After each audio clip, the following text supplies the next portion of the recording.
सारे विवादों का जड़ कहीं न कहीं बीपीएससी स्वयं से है और जो ठिकरा है वो छात्रों को ऊपर फोड़ा जा रहा है। बीपीएससी ये भी बताने का काम करे कि आपने लोगों को प्रश्न पत्र क्यों नहीं दिया और कुछ असामाजिक तत्व परीक्षा में जो है आप उसको चिन्हित क्यों नहीं कर पाया। इस सामान्यीकरण को लेकर जो विवाद था और विवादों का धरा दो भाग में बटा।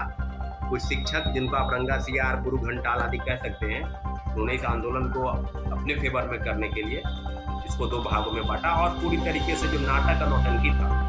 नमस्कार साथियों, जय हिंद। बीपीएससी की 70वीं सिविल सेवा परीक्षा जो जब से इसका नोटिफिकेशन आया है तब से लगातार विवाद में है और विवादों का कई कारनामा, विवादों से जुड़ा हुआ कई मसले अब बिल्कुल तह पर आ गया है कि बीपीएससी इस सारी चीज़ों को कैसे समाहित करती है, कैसे संतुलित करती है। और पूरी तरीके से आपको बता दें कि सारे विवादों का जड़ कहीं न कहीं बीपीएससी स्वयं से है और जो ठिकरा है वो छात्रों को ऊपर फोड़ा जा रहा है। 70वीं सिविल सेवा में परीक्षाएं हुई आयोजित और आपने देखा होगा कि 4,80,000 परीक्षार्थियों में से लगभग 12-13 हज़ार परीक्षार्थी ऐसे थे जिनके परीक्षाओं को लेकर जिनको कंडक्ट कराने में असमर्थ रही।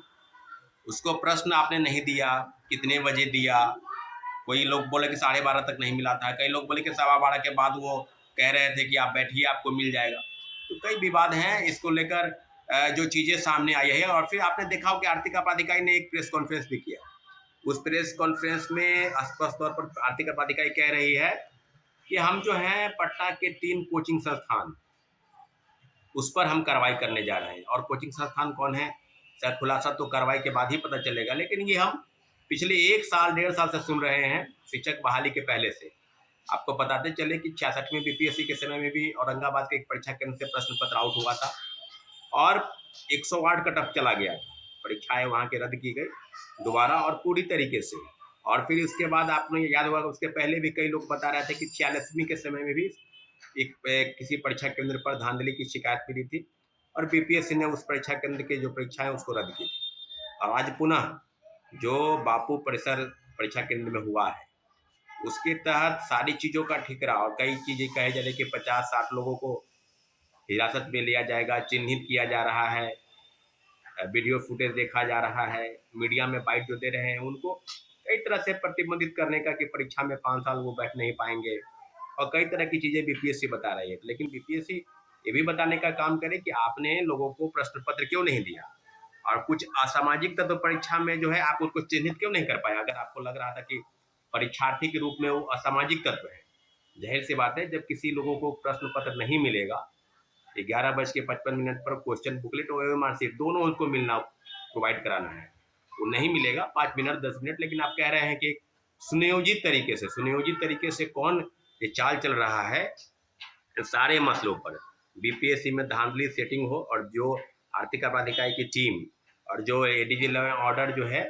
कुंदन कृष्णन कह रहे थे कि छात्रों और अभिभावकों को बिल्कुल हम आश्वस्त करते हैं कि परीक्षा आगामी कई परीक्षा और पिछले 10 वर्षों में पिछले अगर बात की जाए तो 10 परीक्षाओं के प्रश्न पत्र लीक, इसमें शिक्षक बहाली के 2, बीपीएससी के 2, सिपाही भर्ती, दरोगा, इन्फोर्समेंट और कई परीक्षाओं, अभी हाल में ही स्वास्थ्य समिति के परीक्षाओं कई परीक्षाओं के बारे में कई लोग पर कार्रवाई करने की बात कर रहे हैं। कभी रंजीत रजक का नाम आता है, कभी आपको सिकंदर यादवेंदु, कभी संजीव मुखिया। और मुझे लगता है कि कई चीज़ों पर बीपीएससी को, सरकार को, आर्थिक अपराधिकारी को कई चीज़ें सब कुछ पता है कि आखिर कौन सरगना है, परंतु कार्रवाई के नाम पर जो ठिकरा है और छात्रों अभ्यर्थियों को गुमराह करने का जो जिम्मा है वो आयोग स्वयं से ले ली है। तो इस सब को ध्यान में रखते हुए कल से आपको बताते चले कि कल से गर्दनी बाग में एक हम लोगों का एक प्रोटेस्ट, छात्रों का एक प्रोटेस्ट सत्याग्रह, शिक्षा सत्याग्रह जो है शुरुआत हो रही है।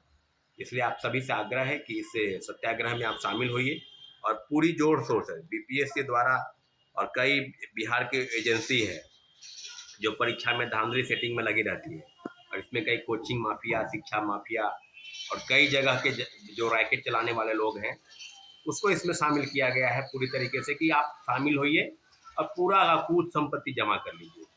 तो साथियों, जिस प्रकार की चीज़ें थी और आपने देखा होगा कि सामान्यीकरण को लेकर जो विवाद था और विवादों का धरा दो भाग में बटा।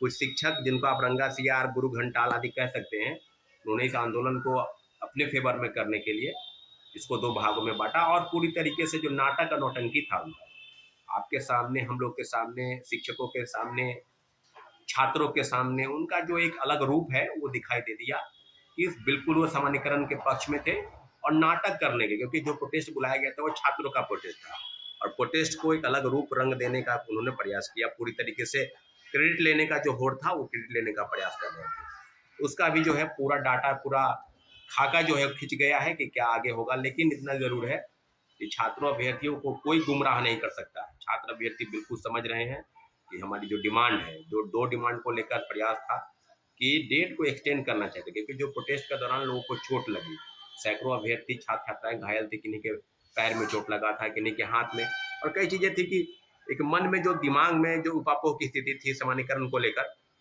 कि बीपीएससी ने कोई नोटिस जारी नहीं किया। कभी मल्टीपल सेट क्वेश्चन जिलों में भेजने की बात कर रहे थे, कभी वो कह रहे थे कि हमने मीडिया से बात के क्रम में उन्होंने कह दिया है कि सामान्यकरण लागू नहीं होगा। तो हम लोग तो एक प्रेस नोट चाह रहे थे कि आप एक लिखित आश्वासन छात्रों अभ्यर्थियों को दे दीजिए, हम लोगों को बात बाकी प्रोटेस्ट के कोई मतलब नहीं है। लेकिन आपने नहीं दिया, और दिया कब? प्रोटेस्ट के बाद, जब सैकड़ों छात्र छात्राएं घायल हो गए। दूसरे तरीके से बीपीएससी के सर्वर डाउन की वजह से भी जो प्रॉब्लम आई, फॉर्म कम फिलअप हुआ, आपको पता है, लेकिन 4,83,000 ही फॉर्म फिलअप हुए।